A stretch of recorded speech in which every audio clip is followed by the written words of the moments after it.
baik pemerintah pusat, Pemda, perusahaan minyak gas bumi, nelayan, termasuk masyarakat sekitar hutan. Makanya kembali lagi saya ngomong ini resiliensi memang unik ya kata-katanya, ternyata memang ini tugas Pak Beni sangat-sangat berat ini. Jadi oleh sebab itu dari pengantar tadi, marilah kita menyimak kiat-kiat apa dari Pak Beni selaku Kepala KPHP Delta Mahakam untuk mendukung resiliensi masyarakat Kaltim agar semua pihak diharapkan dapat bekerja sama stakeholder dalam pengelolaan kawasan KPHP Delta Mahakam. Mungkin itu sedikit Mas Dwi dari saya, pengantar ya. Terima kasih atas waktu yang diberikan. Mungkin saya kembalikan ke moderator dan sukses untuk Pak Beni ya. Semoga bisa menjelaskan resiliensi di Delta Mahakam kawasan KPHP-nya. Saya pikir itu dulu, Mas Dwi. Kurang lebihnya saya minta maaf ya.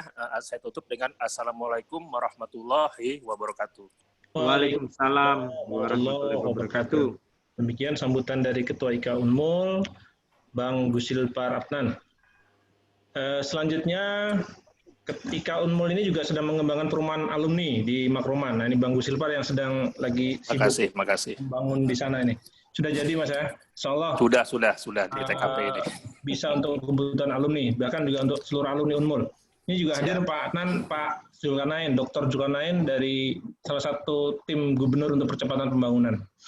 Beliau juga Ketua IKA Faperta Unmul. Juga ada Pak Imam Kuncoro, ada Mas Subandi, ada Bobi, ada Pak Rahmadi Pasrakan, Maulida, dan sebagainya. Selanjutnya kita mulai saja.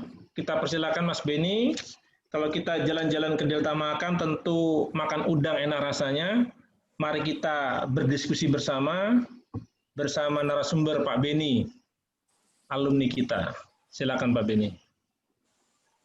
Baik. Assalamualaikum warahmatullahi wabarakatuh. Waalaikumsalam warahmatullahi wabarakatuh.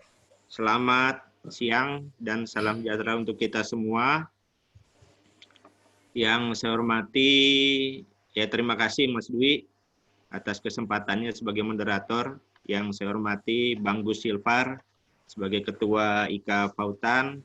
Kemudian di sini ada Kanda Pak Nana, Pak Zulkarnain, Pak Nana. Assalamualaikum Pak. Alhamdulillah bisa ikut di acara pada sore ini. Kemudian lagi ada Pak Imam Kuncoro. Terus ada teman-teman sekalian, alumni IKA Pautan. Yang mungkin perkenalkan diri, saya alumni tahun 95. Teknologi Asulutan, Pautan. Dan mohon izin nih pada senior-senior saya, Eselon 3, Kepala KPH yang ada di Dinas Kehutanan. Di sini ada, mungkin saya hitung ada 6 orang Kepala KPH, selain yang ada di Dinas, yang alumni Pautan juga. Ada Bang Aris, Bang Apri, Bang Armilan, Bang Julfikar, Bang Hajairin Fahmi, dan Bang Hamzah yang seharusnya ikut mendampingi saya di sini. Juga termasuk yang alumni Pautan, Pak Sekretaris, Pak Hari Mariadi, Bu Rini, dan Bu Ruli. Dan kebetulan saya di Delta Mahakam ini dibantu oleh juga alumni juga Pautan Angkatan 93, Pak Saruni. Dan mudah-mudahan bisa bergabung juga sama kita di sini. Kemudian ada juga di Mitra Pembangunan dari PHM, juga alumni Pautan juga, Bang Mas Agus 91. Dia juga sangat membantu juga Delta Mahakam dalam hal ini, dalam pembangunannya. Kemudian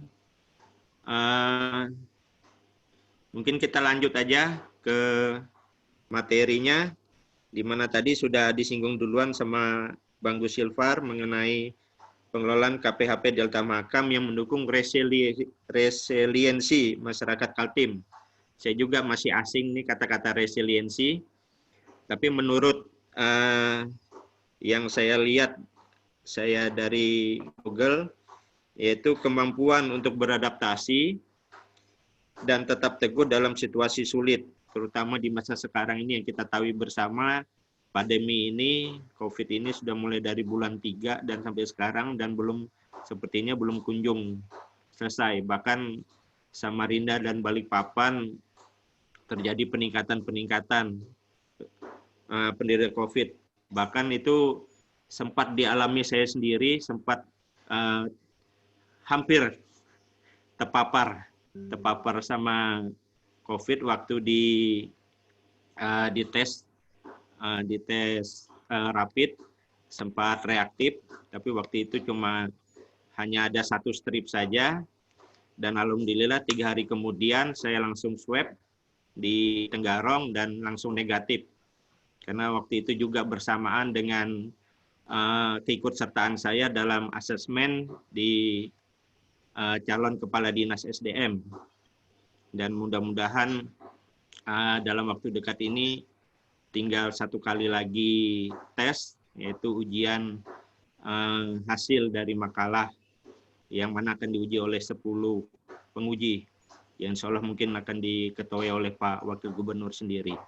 Ya baik, Bapak Ibu, saudara-saudara sekalian, teman-teman alumni IKA Fautan, di depan kita sudah ada sedikit, mungkin tidak banyak ini halamannya, materi pengelolaan KPHP Delta Mahakam. Dan di sini jelas ada beberapa kegiatan-kegiatan.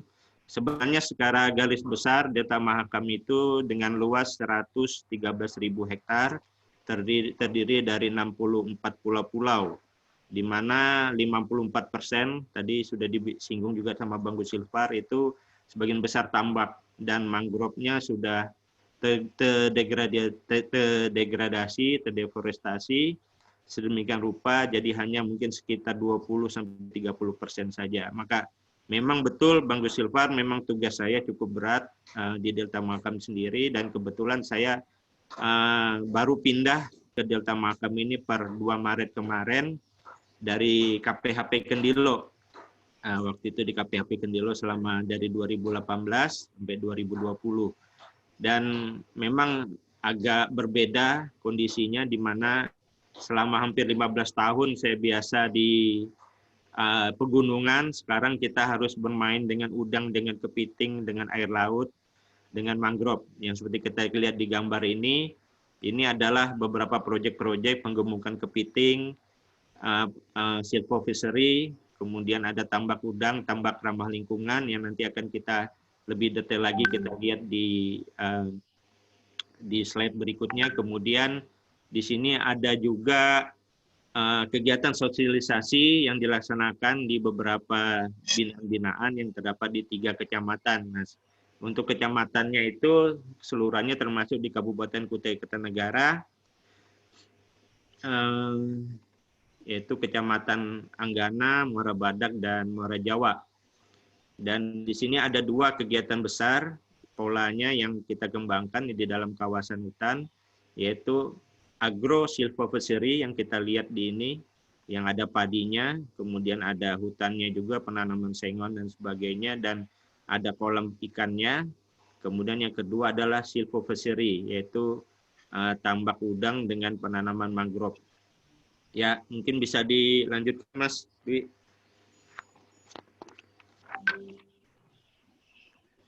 Ya, jadi ini sejarah pembentukannya Delta Mahakam. Sebenarnya Delta Mahakam itu sudah terbentuk, sudah mulai sejak lama.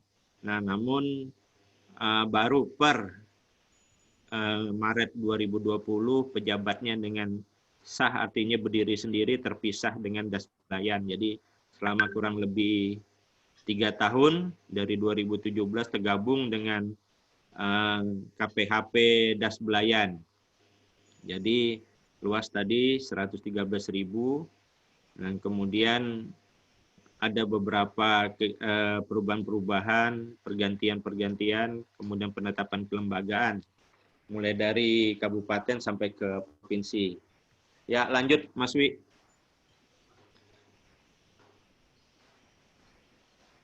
Ya, berikutnya kita bisa lihat administrasinya. Tadi sudah saya sampaikan, kalau Delta Mahakam itu terdiri dari, kayaknya sebelumnya deh Mas.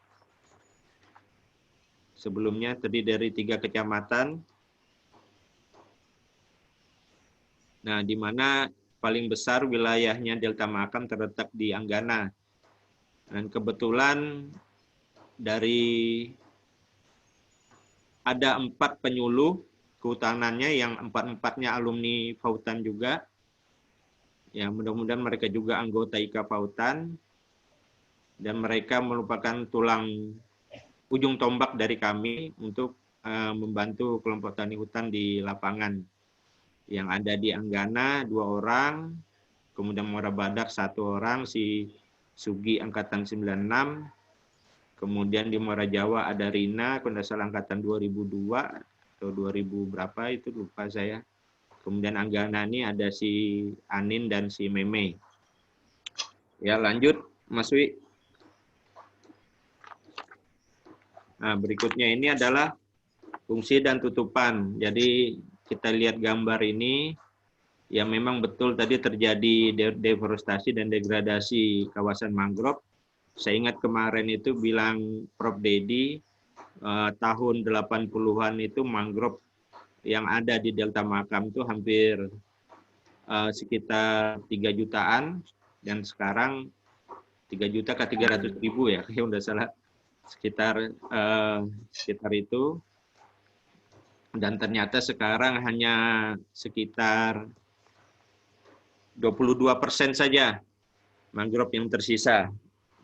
Itu juga mangrove yang sudah sekunder.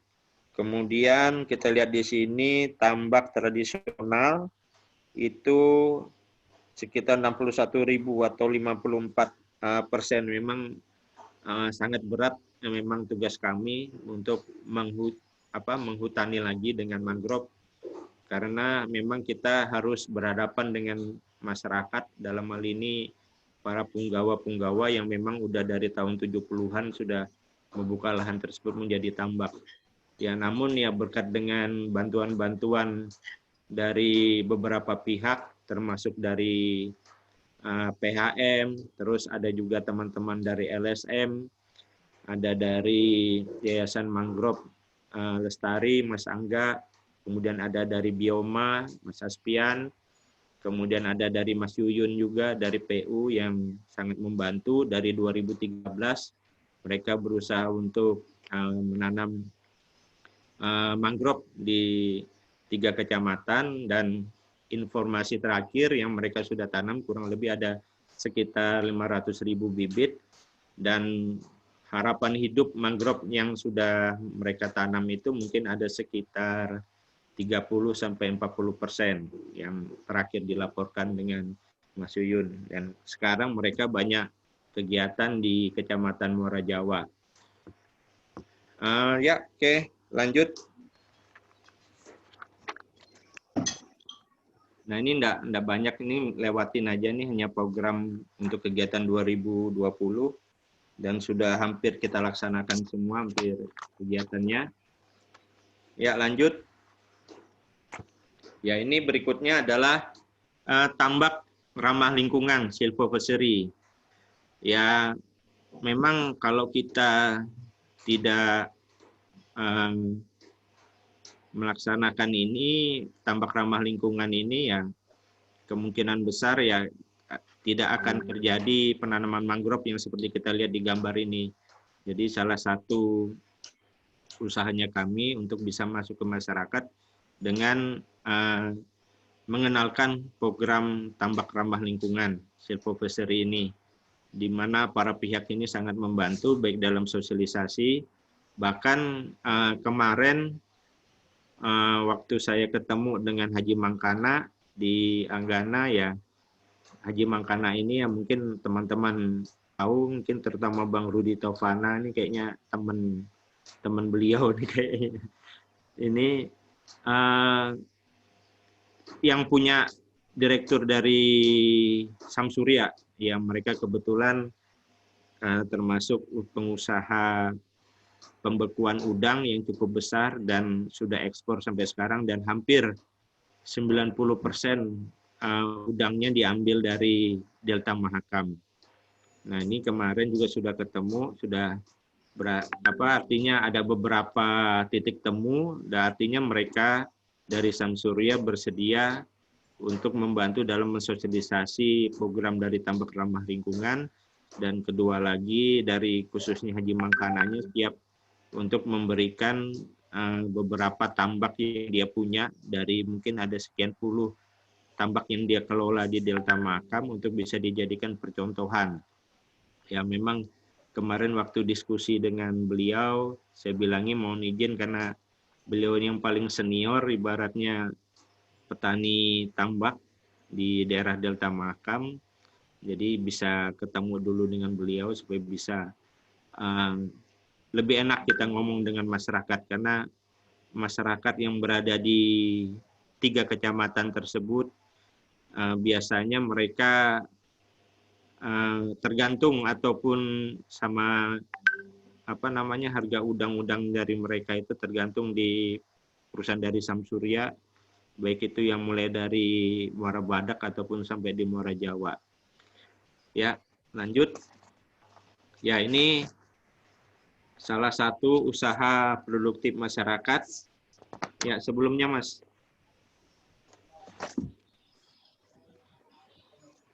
Salah satu usaha produktif masyarakat, ini kebetulan gambar dari kelompok tani hutan Delta Mahakam yang tahun lalu sudah mendapat izin HKM dari Ibu Menteri Perhutanan Sosial, terutama produknya ini adalah nipah krips, kemudian ada dodol nipah dan aneka kerupuk silvophycery. Nah, ini untuk yang kita lihat seperti gambar ini adalah bantuan dari PHM dan dari beberapa pihak karena sudah mendapat PS sehingga bantuan-bantuan dari PHM ataupun dari pemerintah datang terus. Bahkan di 2021 kelompok ini mendapatkan juga bantuan yang akan nanti difasilitasi oleh KPHP Delta Mahakam, yaitu pengadaan susur wisata Pulau Nipah, wisata mancing mania, wisata susur buaya, kemudian wisata edukasi migas. Kemudian lagi ada pengadaan pembuatan kerupuk berbahan udang. Nah, insya Allah nanti akan kita bantu di 2021. Dan sebagai masukan, kebetulan Delta Mahakam ini juga oleh kementerian terpilih satu dari 4 KPHP yang insya Allah juga nanti akan dibantu oleh pemerintah Jerman selama kurang lebih mungkin 8-10 tahun. Selain itu ada di Kabupaten Langkat, Sumatera Utara, Berau Utara, dan satunya lagi di Sorong, Papua. Nah, ini juga kita insya Allah nanti akan mendapat bantuan dan mudah-mudahan bisa terlaksana mulai dari tahun 2021. Kemudian lagi masukan juga untuk Kecamatan Anggana itu di tahun depan itu nanti kita akan mempersiapkan juga ada jasling, kalau saya bilangnya jasling, ini kombinasi antara wisata kuburannya Datuk Tunggang Karangan, kemudian ada wisata konservasi bekantan di Tanjung Una, dan wisata Sungai Abab, Agro Silvophycery di Sungai Abab. Dan ini lokasinya berdekatan semua, dan juga di situ nanti insya Allah nanti ada wisata sepedanya, ada wisata pemancingan, kemudian juga ada wisata susur sungainya juga. Dan juga nanti kesemuanya ini nanti ke depannya kita akan terpadukan dengan HHBK, yang mana nanti insya Allah di tahun 2021 akan kami pesan kayak stupnya Kelulut itu ada sekitar 300, kemudian kita kombinasikan dengan Kaliandra Pagoda, kemudian kita kombinasikan juga dengan bunga matahari, serewangi, nilam, kemudian tanaman brotowali yang insya Allah nanti bunganya bermanfaat dan informasi terbaru juga saya dengar itu madu kelulut ini juga dikombinasikan dengan beberapa jamuan-jamuan tradisional menjadi obat untuk anti COVID. Ya, alhamdulillah kebetulan penelitinya juga dari Unmul semua. Saya baru dapat informasinya juga tadi pagi. Kemudian juga untuk Kecamatan Muara Badak di tahun 2021, insya Allah tahun depan kita akan mempersiapkan juga pabrik sengo-sengo karena kebetulan untuk rumput laut ini juga merupakan komoditi yang cukup menjanjikan, terutama oleh pemerintah Kalimantan Timur selain dari udang, kemudian bandeng. Sengo-sengonya ini kalau kita bangun kurang lebih sekitar lokasinya sekitar 100 hektar dan juga kita kombinasikan juga dengan silvopeseri dan HBK terpadu. Selain dari ini untuk melengkapi dari Kecamatan Muara Jawa tadi yang sudah duluan memperoleh izin perhutanan sosial, harapannya kami di tahun depan ini untuk Kecamatan Anggana dan Muara Badak ini bisa terbit lagi izin perhutanan sosial, terutama yang sudah dicek atau sama tim dari KLHK, BPSKL, yaitu dari Muara Badak, dan insya Allah dalam waktu dekat ini nanti akan mendapat kunjungan Pak Wamen dan Bu Menteri, yaitu kelompok tani ramah lingkungan di Muara Badak, di Pak Subahan, kelompok tani yang lokasinya di Pelabuhan Jawi-Jawi. Di situ kebetulan pengelolaannya adalah pengelolaan tambak ramah lingkungan, kemudian pabrik sengo-sengonya ada, terus insya Allah juga dalam waktu dekat ini Pak Subahan itu akan membangun sekolah lapang, kemudian di akhir bulan ini kami akan membuat juga di situ bike mangrove park, yaitu wisata atau taman bersepeda mangrove, yang mana nanti akan kita lihat lokasinya untuk bisa menyelusurin tambak-tambak itu dengan sepeda, dan mudah-mudahan bisa terlaksana di awal bulan depan. Ya, mungkin lanjut lagi Mas Dwi. Nah, ini salah satu bentuk, ya selanjutnya lagi. Nah, ini salah satu bentuk dari tugas dari KPHP Delta Mahakam. Tugas besarnya itu ada 3. Pertama tata usaha kayu, kedua ada rehabilitasi. Sebelumnya Mas Wi, yang ini ya. Jadi yang kedua ada rehabilitasi hutan dan lahan, dan yang ketiga adalah penanganan karhutla. Nah, ini ada 3 tugas penting dari KPHP yang ada di Kalimantan Timur. Salah satunya adalah rehabilitasi mangrove oleh pemegang IPPKH. Dan ini merupakan suatu kewajiban dari PPKH. Selain itu juga kita juga ada melaksanakan kegiatan RAL. Tahun lalu kita melakukan 100 hektar, tahun ini insya Allah 20 hektar, dan tahun depan insya Allah 50 hektar. Dan lokasinya kurang lebih di daerah Kecamatan Muara Badak. Dan ini rehabilitasi mangrove yang dilaksanakan oleh PT MHU, Barat Tabang, dan Gunung Bayan, yang dalam proses pelaksanaannya bekerja sama dengan BUMDes dan melibatkan masyarakat desa. Ya, ini di atas itu lokasinya, 2 lokasi ini pembibitan itu di daerah Desa Sepatin. Ya, lanjut. Berikutnya. Nah, ini kebetulan bersama kita ini juga hadir Pak Nana. Nah, ini salah satu contoh dari lokasi dari Agro Silvopeseri. Kebetulan ini lokasinya terletak di dalam kawasan hutan, dan ini sudah dikelola secara swadaya oleh masyarakat setempat. Saya bilangi masyarakat penggarap, mereka mengelola di situ sudah kurang lebih sekitar 200-an hektar. Yang eksis sebenarnya kalau untuk lokasi kita sudah mempersiapkan, sudah ada lokasi peta drone-nya sekitar 800 hektar ini. Lokasinya terletak di Desa Kutai Lama, di daerah Sungai Abab. Ya mungkin teman-teman sudah tahu, sudah pernah ke sana. Dan ini kalau kita dari Sungai Meriam itu hanya kurang lebih sekitar 15-an menit saja untuk bisa sampai ke lokasi ini. Dan ini memang daerah memang sudah terbuka, memang lahan tidur yang belum dan tidak ada pepohonannya sudah sejak lama dan biasa dipakai masyarakat setempat sebagai lahan padi pasang surut. Dan alhamdulillah tahun ini kita sudah memanen padi sebanyak 2 kali, bulan Maret dan bulan 8 kemarin, Agustus. Untuk kisaran padinya ini sekitar 7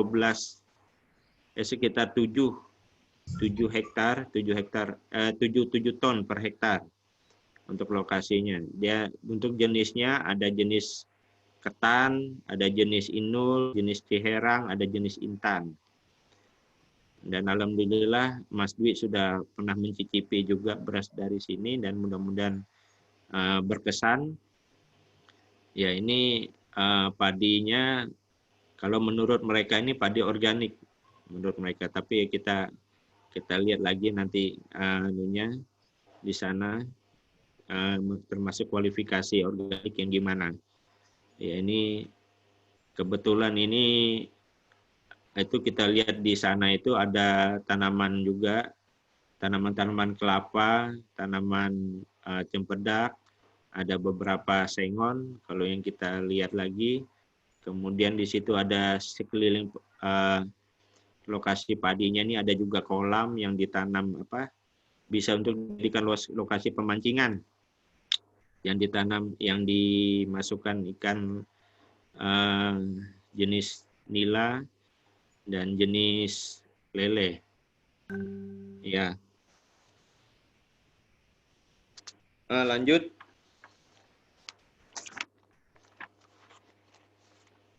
Nah, berikutnya ini adalah fasilitasi, bisa dilanjutkan Mas Wi, fasilitasi KPRP Delta Mahakam terhadap usaha produktif masyarakat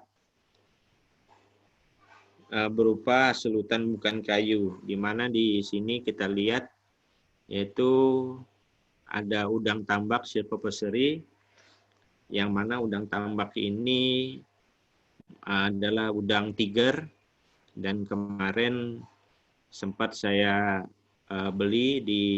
coba beli dari masyarakat, dari Muara Pantuan, untuk ukuran yang 20 itu kalau tidak salah tanpa kepala itu 150, kemudian untuk ukuran 30 mungkin 125. Lebih murah yang ukuran 30. 30 artinya dalam 1 kilo itu ada 30 ekor sekitar itu. Nah, ini udangnya jenis udang tiger. Ya mungkin kalau kita lihat di pasaran yang kita beli di mall-mall atau di pasar pagi mungkin sudah jatuhnya mungkin sekitar antara 250 sampai 300. Kemudian ini kepiting muara dan cukup banyak juga. Dan ini juga potensial untuk kita kembangkan, yaitu penggemukan kepiting, dan ada beberapa demplot, sekitar ada 6 demplot di Desa Sepatin yang sudah kita buat. Kemudian sebelah tadi ini adalah beras Agol silvopeseri yang kebetulan saya tanya kemarin itu selain dikonsumsi masyarakat setempat, kebetulan beras-beras ini juga menutupin kekurangan beras, lumbung berasnya Kutai Kartanegara di Sebulu. Jadi kalau di Sebulu atau di daerah Teluk Dalam itu ini kehabisan stok, mereka mengambil nutupinnya stoknya di beras dari Delta Mahakam. Kemudian yang di bawah kita lihat ini contoh kelola sengo-sengo ataupun rumput laut. Di sini rumput lautnya rumput laut yang merah bukan yang hijau karena dia lebih cocok.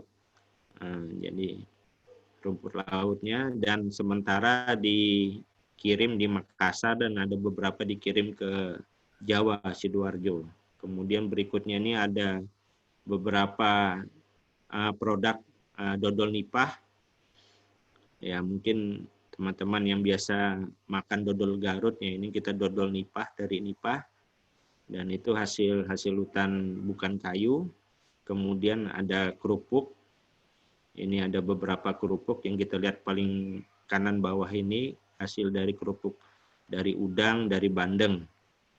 Dan bandeng biasanya ada juga produk-produk amplang, dan juga ada beberapa juga produk-produk seperti sirup. Nah ini maksudnya tadi resiliensi tadi itu ya ini. Jadi kemampuan daripada masyarakat dari Delta Mahakam untuk bertahan, untuk bisa menutupin di masa-masa pandemi ini, masa pandemi COVID. Ya lanjut, yang berikutnya. Ya ini sosialisasi ataupun pembinaan pemberdayaan KTH, dan salah satu tugas kami juga artinya supaya bisa masuk ke masyarakat. Bahkan di sebelah kanan atas itu pada waktu kita kunjungan ke Pulau Muara Berau atau Muara Berau Beci kalau dalam bahasa Bugis atau Berau Kecil, itu kita sempat ketemu dengan masyarakat dan kita langsung aja kita komunikasi diskusi di lapangan tentang hambatan-hambatan yang mereka dapatin selama di lapangan. Ya, lanjut aja Mas Wi. Nah, ini salah satu juga tugas dari KPHP, yaitu selain dari TUK, RAL, dan Karhutla, penanganan Karhutla, dan alhamdulillah selama tahun 2020 ini baru 2 kali kita menangani kebakaran, dan semua kejadian itu berada di daerah Muara Badak atau di Tanjung Limau dan di daerah Batu-Batu. Dan kebetulan jadi wilayah kita ini karena daerah kepulauan, jadi yang paling banyak lokasi kebakarannya banyak di daerah Muara Badak. Memang dari tahun kemarin memang sering terjadi memang kebakaran di daerah Muara Badak dan jarang sekali terjadi di kebakaran di pulau-pulau. Karena pulau-pulau tersebut juga terdiri dari sebagian besar air juga, dan di situ ada teman-teman dari PHM dan PHSS yang setiap langsung membantu menghandle jika ada terjadi kebakaran. Ya, lanjut aja Mas Wi. Ya, ini program yang juga baru saya dapatkan pada saat dilantik, di mana nih programnya namanya Dewitara Delta Mahakam, yaitu Desa Wisata Tambak Rakyat Delta Mahakam, yang kebetulan program ini digagas langsung oleh Pak Wapres,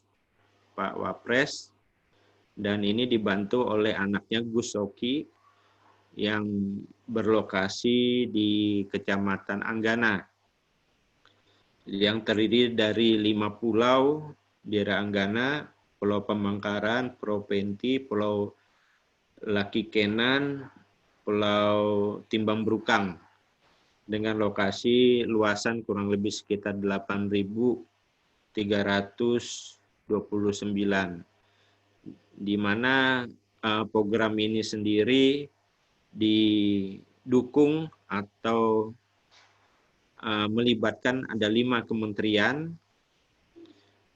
Informasi terakhir itu di bulan September ini akan langsung di-launching oleh Pak Wapres, dan kebetulan panitianya langsung diketuai oleh Ibu Meliana, Bu Mei. Nah, ini kementerian yang ikut terlibat yang mendukung program ini adalah Kemenkop, Kemenpar, Kemen LHK, Kemendak, sama Perikanan. Ini kebetulan juga di sini sudah melakukan sosialisasi baik itu di masyarakat ataupun di pemerintahan, dan melibatkan beberapa akademisi seperti dari Fakultas Perikanan, Pro Bambang, kemudian ada dari Fakultas Kehutanan Untak Samarinda, dan salah satu programnya adalah One Village One Product. Kemudian ada membangun beberapa tempat wisata juga, kemudian ada membangun pusdiklat dan sebagainya. Ya, lanjut.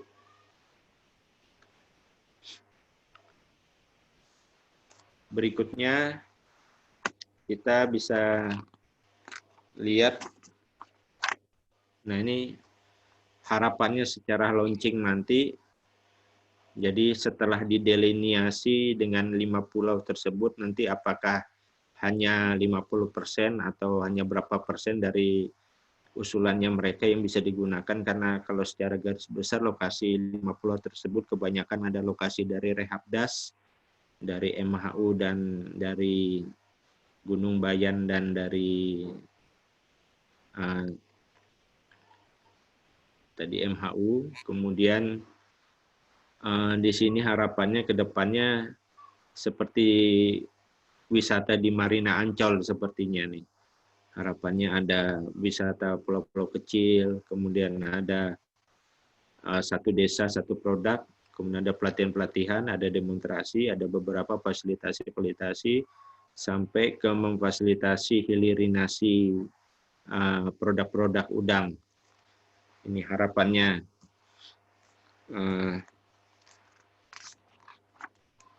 Ya mungkin ini nanti kita bisa lebih ke tahap berikutnya, mungkin diskusi. Mungkin ini yang terakhir, yang slide yang saya jelaskan, yang mudah-mudahan bisa paham teman-teman Bapak Ibu sekalian dari IKA Pautan yang ada pada pagi hari ini, pada siang hari ini.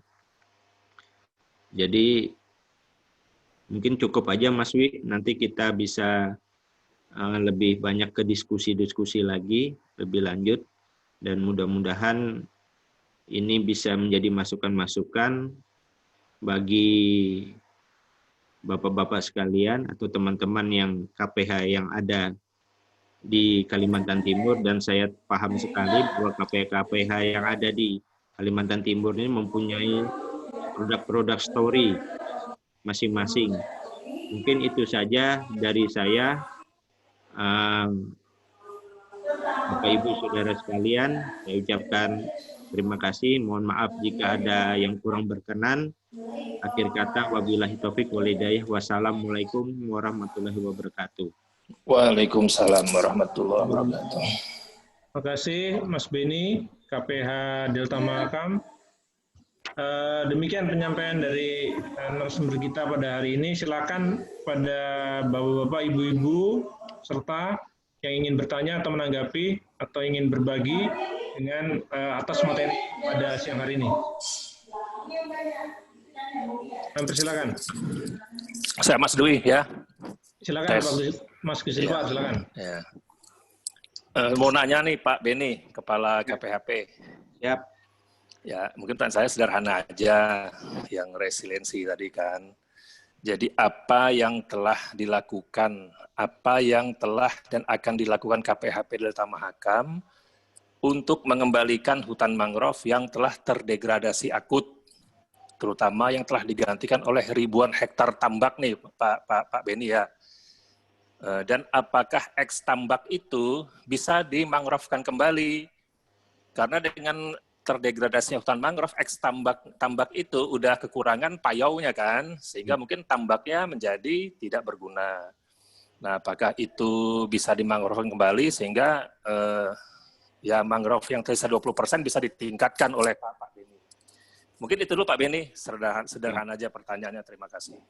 Mungkin ditampung dulu ya Mas Wi ya, mungkin ada 3 pertanyaan dulu kali ya, tambah silakan 2 lagi lah. Peserta yang lain, Bapak-bapak, ibu-ibu yang ingin bertanya, kami silakan. Ya, Mas. Sudah nanya, Pak. Delta Mahakam ya nih. Angkat Ibu tangan di mana, Bu? Tangan di mana? Oh, Pak. Silakan. Safeguard Delta Mahakam, angkat tangan ini, silakan untuk berbicara. Terima kasih, Mas Dwi. Iya. Wah, Mbak Tin ini kayaknya nih. Oh, Mbak Tin ya, silakan Mbak Tin. Ya, apa kabar semuanya? Baik. Oh, Mbak Tin safeguard sekarang ya. Semoga sehat-sehat semua. Amin. Ya, sudah lama nggak ke Delta Mahakam ini Mas Beni. Sudah ada hampir 10 bulan kali ya. Karena tahun lalu saya hampir semua kegiatan di Delta Mahakam. Semua 3 kecamatan sudah keliling sampai akhirnya jadi buku Safeguard Delta Mahakam. Dan Mas Beni sudah saya kirim ya bukunya ya. Sudah. Jadi Ini, Mbak. ya, alhamdulillah udah di print out. Buku cetaknya masih di Bogor, Pak Mas Beni. Jadi mudah-mudahan buku itu berguna karena dari buku itu kita bisa membantu, kami dapat memberi kontribusi untuk selain untuk menjawab bagaimana mengatasi degradasi di Delta Mahakam, juga silvofishery-nya yang memang sudah dilaksanakan oleh banyak pihak terutama ya, karena untuk memperbaiki kondisi Delta Mahakam itu tidak mudah, tidak mungkin hanya diserahkan oleh satu lembaga Delta Mahakam. Jadi kami juga memetakan para pihak yang mempunyai kepentingan di dalam kawasan Delta Mahakam. Dan saya bersyukur bahwa banyak sekali kemajuan yang sudah dicapai, apalagi Mas Beni sekarang sudah jadi kepala KPHP-nya di sana. Saya senang sekali mendengar bahwa ada pergantian mutasi di KPH Delta Mahakam. Bagaimanapun juga dari awal pengembangan Demplot silvofishery di Sepatin ya, yang dilakukan Sepatin. oleh Desa Sepatin itu juga ada sedikit kontribusi dari kami untuk mendesain tambak silvofishery-nya. Memang di beberapa lokasi masyarakat sudah paham bagaimana silvofishery bisa diterima oleh mereka, tetapi tetap masih sedikit ada perdebatan bahwa masyarakat masih kontroversial untuk menanam mangrove di dalam tambak, apalagi kalau harus dengan jarak tanam yang terlampau rapat, itu mereka masih punya pengalaman buruk di masa lalu karena tambaknya menjadi kotor atau sebagainya. Tapi setelah beberapa contoh yang dilakukan masyarakat, akhirnya mereka menyadari pentingnya mangrove di dalam tambak. Itu juga akan membantu keberlangsungan tambak mereka untuk jangka waktu yang lebih lama. Mungkin yang harus disikapi adalah saya perhatikan tuh ada beberapa perusahaan besar yang mempunyai luasan tambak yang cukup fantastis gitu, bisa di atas 50 hektar. Wow, saya bilang ini bukan tambak rakyat lagi nih, gitu ya. Itu ada di beberapa tempat, dan saya pikir mungkin itu bisa jadi perhatian dari pihak Delta. Harusnya mereka mungkin harus punya izin gitu ya, semacam izin pemanfaatan lahan hutan, karena kawasan mereka nggak bisa dibilang kecil gitu. Karena bisa kalau dengan cara pandang kita aja itu bisa seperti danau yang cukup luas. Dan saya pikir mereka juga harus sudah dikenai mungkin PNBP gitu ya, Mas Beni. Karena apa ya, otomatis keuntungannya juga besar ya, kalau saya lihat mereka masih tetap survive dengan tambaknya. Dan kita seharusnya tetap bangga bahwa tambak tradisional ini akan tetap kita pertahankan ke depan, meskipun dengan kata tradisional itu bukan sesuatu yang tidak maju, tapi saya melihat dengan kata tradisional itu sebenarnya tambak ini menjadi sustainable atau berkelanjutan karena tidak meniru tambak-tambak intensif seperti di Sidoarjo. Tambak di Sidoarjo itu berbeda sekali dengan tambak di Delta karena mereka intensif, memberi pakan input makanannya cukup tinggi sehingga lambat laut terjadi kerusakan tambak yang luar biasa. Dan soal pemilihan udang, karena ikon Delta Mahakam adalah ikon tambak windu. Jadi pengekspor terbesar udang windu masih Kalimantan Timur dengan Kutai Kertanegaranya. Jadi itu menjadi hal yang membanggakan karena kita tetap mempertahankan tambak tradisional, tetap tidak tertarik dengan intensif karena saya tidak setuju kalau Paname masuk di Delta Mahakam karena Paname kan termasuk udang yang dipelihara secara intensif meskipun produktivitas tinggi tapi tetap bahwa udang windu pokoknya is the best deh gitu dengan harga yang baik. Dengan sekarang mungkin 150 lumayan agak murah itu Mas Beni ya. Biasanya mungkin mengikuti harga dolar dia juga gitu. Jadi safeguard di situ dalam buku saya membuat klarifikasi 3 bentuk warna minat silvophysery dan tambak tradisional di Delta Mahakam. Dan yang menarik sekarang ada Dewi Tara Delta Mahakam ya, jadi wisata mangrove yang baru.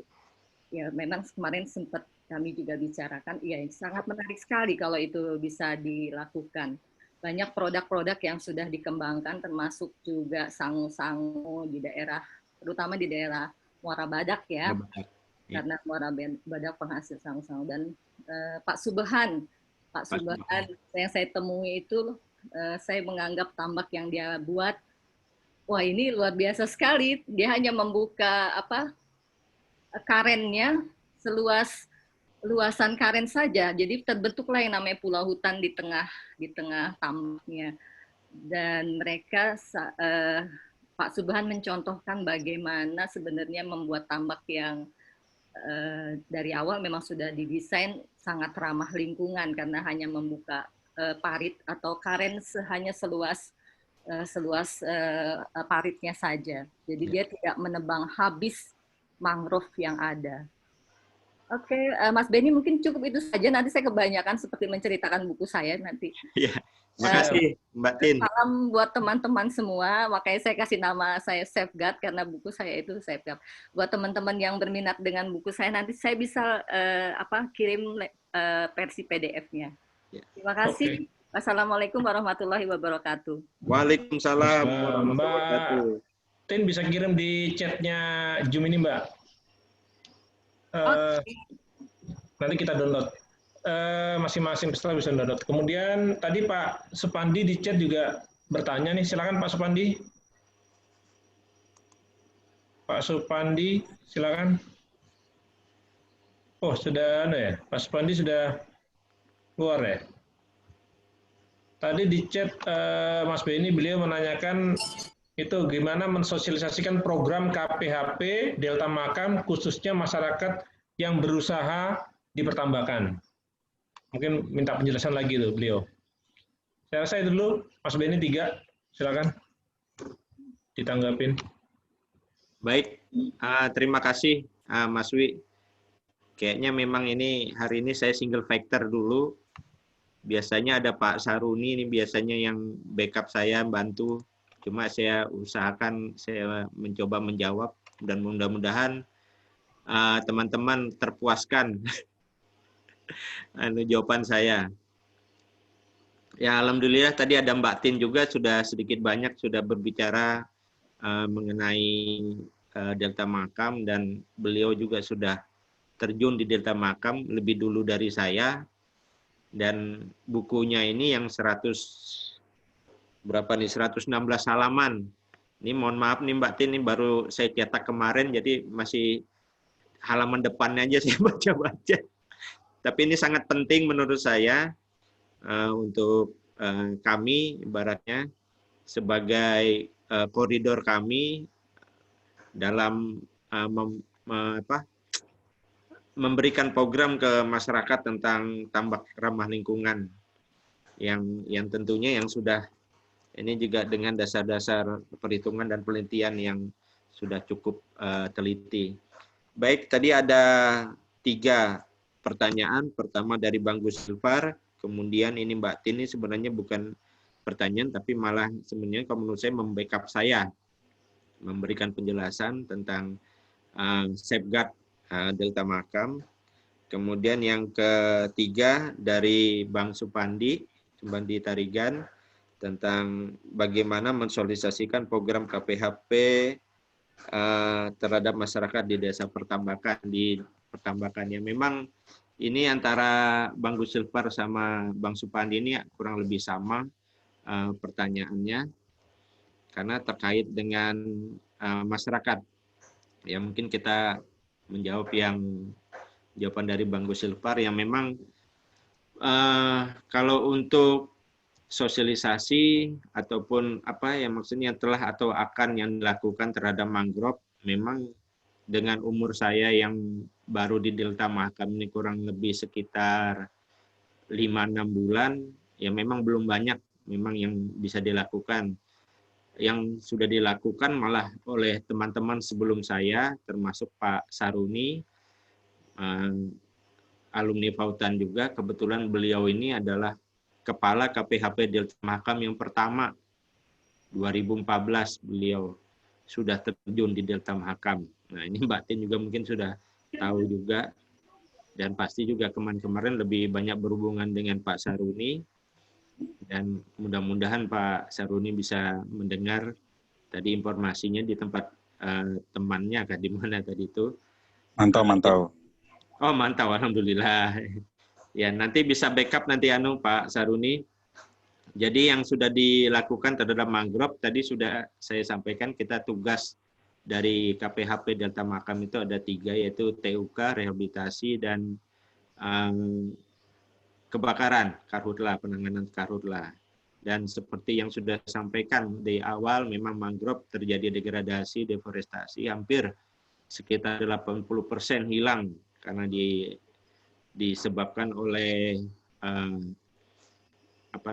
tambak tradisional, pembukaan tambak tradisional yang memang kurang lebih proses pembukaan tambak ini yang kami tahu itu sudah terjadi dari tahun 70-an. Dan baru mau kami forestasi atau baru kami hutankan kembali kurang lebih sekitar 5 tahun. Yang memang berat memang pekerjaan ini. Dan seperti yang bilang Prof. Dedi kemarin itu juga cukup berat juga memang, apalagi masyarakat yang terutama yang dalam hal ini banyak dari masyarakat atau warga dari suku Bugis yang berada di lapangan, orangnya juga cukup keras. Jadi kita harus pendekatan secara kekeluargaan. Tidak bisa kita langsung main skakmat juga. Makanya kemarin saya boleh dibilang kita langsung ketemu dulu dengan boleh dibilang suhunya atau dedengkotnya, yaitu Haji Mangkana yang punya Samsurya, tadi sudah disinggung sama Mbak Tin, yang punya lahan juga cukup besar juga. Kemudian juga ada juga di Sepatin itu Haji Nasir yang jadikan Demplot Delta Mahakam, dan kebetulan juga informasi terakhir juga bisa dari Haji Nasirnya yang punya lahan mungkin ada 200 tambak kelola lahan itu, dia mau membayar PNBP. Dan mudah-mudahan ini bisa diikuti juga dengan Haji Mangkana, bisa mau membayar PNBP juga lahannya. Karena kalau kita lihat dari jumlah PNBP-nya cuma hanya sekian persen aja, sekitar mungkin ada 2% ada dari harga per kilo udang yang ada. Ya, jadi yang menyinggung tadi yang telah dilakukan, yaitu tadi rehabilitasi mangrove, yang kebetulan kita juga dibantu, sangat-sangat dibantu, tadi sudah saya paparkan juga oleh teman-teman LSM, dari PU, Mas Yuyun, dari Bioma, Bang Aspian Nur, alumni juga ini, kemudian ada juga dari Bioma, tadi Mas Aspian Nur, kemudian ada dari YML, Pak Angga, ini juga mungkin sudah dari tahun 2011 atau 2013 juga sudah berkecimpung di penanaman mangrove, dan basicnya juga perikanan juga, jadi sangat paham kondisi mangrove. Ya memang dalam penanaman mangrove ini dengan ketentuan sekarang kita diwajibkan menanam per hektar tuh ada 3.000. Jadi rupanya disamakan rata oleh mungkin dari Beppedas aturannya mangrove tanaman yang di pesisir pantai sama yang di darat. Padahal sebenarnya menurut saya sih harus dibedakan. Karena menurut penelitian dari teman-teman dari perikanan, Fakultas Perikanan, itu udang itu bisa ataupun tambak ramah lingkungan dengan meningkatkan produktivitas udang itu mangrove yang maksimal yang bisa ditanam di lahan tambak yang masih aktif itu hanya sekitar 20-30% aja. Itu menurut yang penelitian dari teman-teman dari Perbambang dan teman-temannya. Nah, itu sangat bertentangan dengan keinginan dari teman-teman dari Kementerian Kehutanan yang meminta 3.000 per hektar. Dulu bahkan sempat 1.650 per hektar penanaman mangrove, dan itu juga sama tambak-tambak aktif juga cukup ditentang karena mereka kesulitan untuk memanen udangnya. Karena udangnya itu sembunyi di akar-akar dan alasannya mereka serasan daun-daunnya itu menurut mereka itu menjadi racun. Bukan menjadi pupuk atau yang baik dari tambak-tambak tersebut. Nah, mungkin penanaman tersebut akan efektif dilakukan pada tambak-tambak yang tidak aktif. Nah, itu juga sudah dilaksanakan juga oleh KPHP Delta Mahakam, dan mungkin kalau itu ada beberapa juga saya lihatin, ada sudah beberapa spot-spot itu mungkin dari 2017 spot penanaman yang dilakukan oleh KPHP Delta Mahakam, dan tadi juga saya sampaikan dan itu melibatkan masyarakat BUMDes untuk menanam tambak-tambak tersebut. Ya, kalau untuk tambak-tambaknya aktif, yang tidak aktif itu sudah kita tanam beberapa, dan juga ada beberapa kewajiban-kewajiban penanaman yang dilakukan oleh MHU Gunung Bayan, kemudian ada 3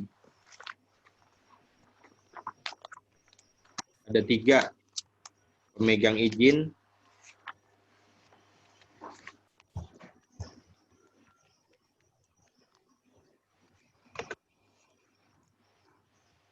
sama Bayan Group, Baratabang, dan MAU. Dan luasannya mereka sudah cukup besar juga. Sebagai ambil contoh kayak MAU itu ada sekitar 4.500 yang sudah berjalan 50% penanaman areal mangrove-nya, terutama di daerah-daerah yang tidak aktif. Kemudian Baratabang ini ada sekitar 1.400-an. Dan memang kemarin awal-awal saya menjadi kepala, memang waktu dilantik saya mau keliling lokasi RAL mereka, cuma karena kondisi COVID ini jadi kesulitan untuk meninjau seberapa luas lokasi mereka dan seberapa besar pelaksanaan yang sudah mereka laksanakan penanaman mangrove.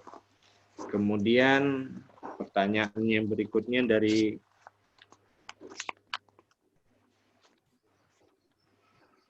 Bang Gus Silvar, kalau yang telah dilakukan itu yang menurut catatan kami itu ada sekitar 100 hektar, itu di daerah Pulau Muara Berau, itu sudah dilaksanakan di 2018. Kemudian ada beberapa juga yang sudah dilakukan spot-spot kecil, kemudian juga dilakukan oleh teman-teman LSM itu ada 500 bibit, 500.000 bibit tersebar di ketiga kecamatan. Kemudian juga dari beberapa perusahaan sudah melakukan. Kemudian yang akan dilakukan untuk dari KPHP di tahun 2021 itu ada 50 hektar. Dan untuk lokasinya itu juga berseberangan dengan Pulau Muara Berau, daerah Kecamatan Muara Badak. Kemudian untuk eks tambak Nah, ini untuk eks tambak ini, kalau menurut saya bisa aja ditanam dengan, malah mungkin lebih bagus ditanam juga. Karena biasanya tambak-tambak aktif itu, karena mereka ini dia tidak menanam mangrove di kelilingnya, biasanya efisien sekitar 4-5 tahun, habis itu mereka tinggalkan lagi, mereka memakai tambak-tambak yang lain. Nah, jadi tambak-tambak yang setelah 5 tahun ini ataupun tidak aktif itu bisa bisa kita tanam dengan mangrove-mangrove, dan itu yang saya lihat itu seperti kayak di Pulau Muara Brau. Nah, itu sudah bisa ditanam, namun kenyataannya memang tidak bisa 100% penanaman yang dilaksanakan di sana. Karena menurut hasil kami, itu hanya sekitar 30-40% aja yang bisa ditanam dari lahan-lahan yang ada dari eks tambak. Kemudian terkait tadi pertanyaan dari Bang Supandi mengenai mensosialisasi program KPHP di masyarakat pertambakan, ya ini memang terjadi beberapa diskusi yang cukup bagus lah menurut saya, terutama seperti kayak di Sepatin terkait permohonannya mereka supaya tidak ditanam 3.000 bibit per hektar. Kalau bisa tanamnya di pinggir saja atau dibikin kayak gulutan di tengah. Nah, itu kan ada beberapa pola-pola yang bisa. Nah, itu tinggal kita fokuskan aja atau kita sesuaikan aja dengan kondisi di lapangan. Dan sosialisasi terus akan kami lakukan, baik itu sosialisasi pembentukan PS-nya atau sosialisasi tentang program karhutla-nya dan lain-lain. Dan ini sedang kami laksanakan di beberapa desa di 3 kecamatan, baik itu di Muara Badak ataupun di Anggana dan di Muara Jawa. Dan selama ini mereka sangat terbuka dan sangat menerima kedatangan kami. Jadi untuk bahkan sambil contoh kayak di Muara Pantuan, begitu kami datang, mereka malah berbondong-bondong membentuk kelompok tani hutan.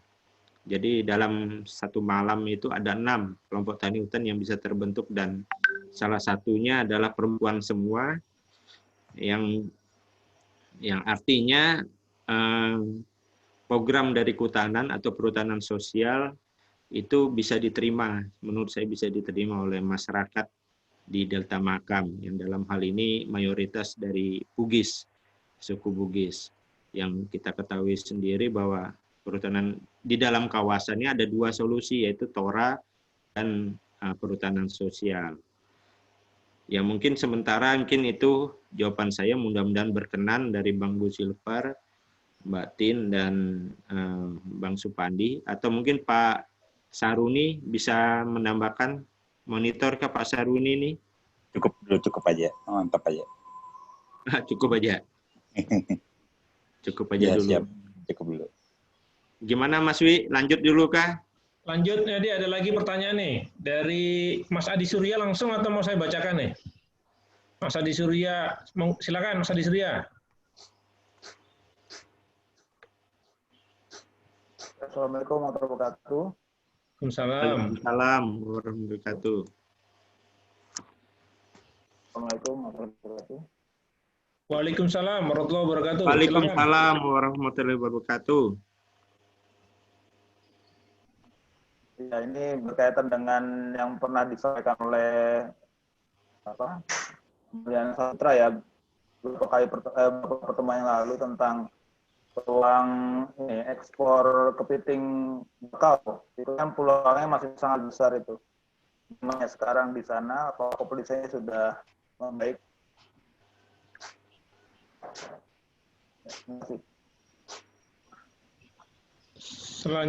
Sudah Mas Adi, cukup.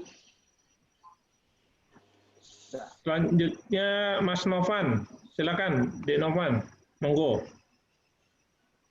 Zulkarnain, Mas. Ya Bang, Assalamualaikum warahmatullahi wabarakatuh. Waalaikumsalam warahmatullahi wabarakatuh. Oh, Bang Ben, Bang Dwi. Ya, siap. Ya, mohon bertanya nih Bang. Mohon maaf sebelumnya tadi saya tidak mengikuti dari awal presentasinya, saya hanya mengikuti di akhir-akhir aja. Saya tertarik terkait wisata Bang. Apakah dari KPA sendiri sudah membuat atau memfasilitasi adanya paket perjalanan wisata yang bisa kedepannya kita pasarkan ke teman-teman khususnya fotografi, karena saya basicnya di fotografi. Karena berdasarkan keresahan saya sih Bang, Bang, selfie.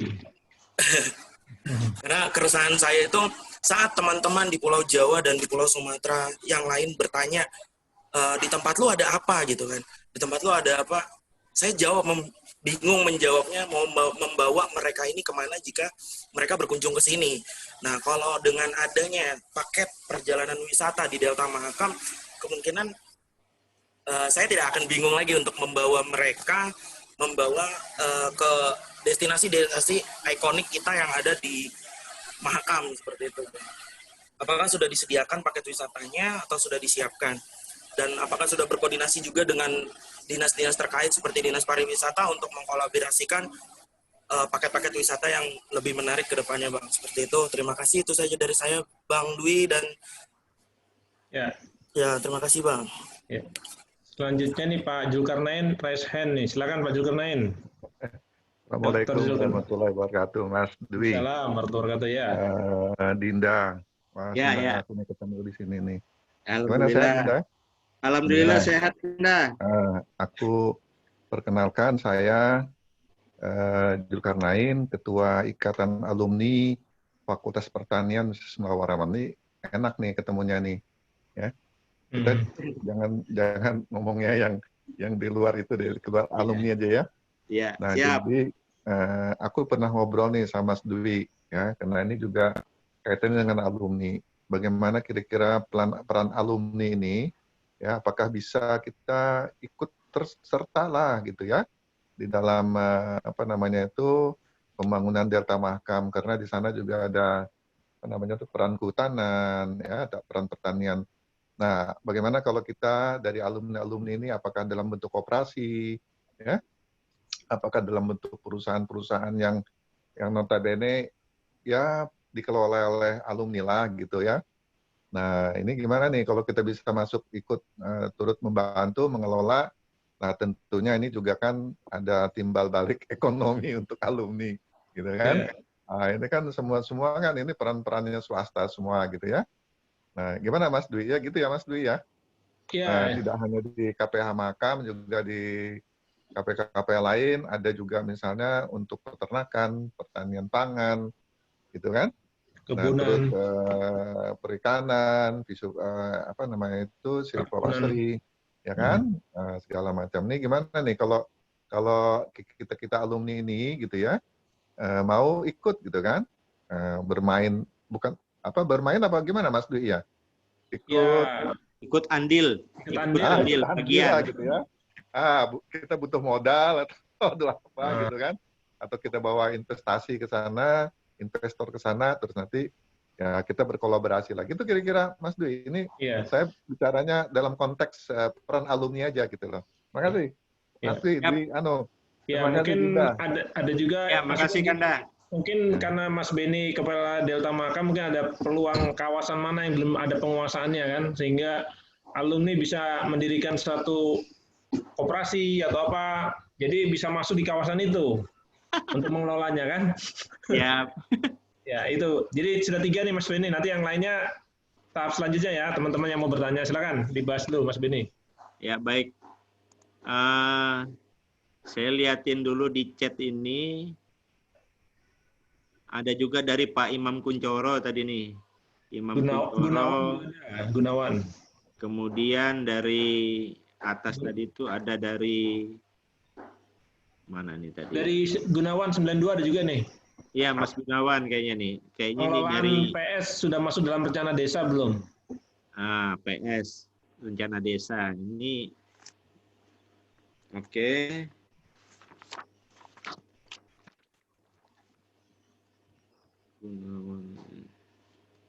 Kalau Pak Imam Kunchoro, komoditi apa yang nantinya dihasilkan oleh KPHP Makam sehingga hasil produksi KPHP Delta Makam bisa mendapatkan untuk biaya operasi kegiatannya. Nah, ini juga mungkin kaitannya dengan kemandirian KPHP kan.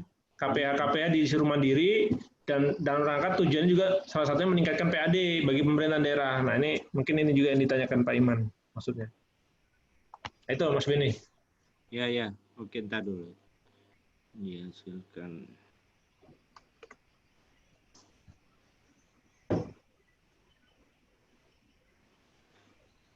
Mungkin saya mulai dulu kali ya dari awal tadi, dari si Arif. Arif tadi dia nanyai mengenai ekspor udang. Mas Adi ya, ekspor kepiting bakau. Ya, Adi Mas Adi Surya tadi. Ya, ekspor kepiting bakau.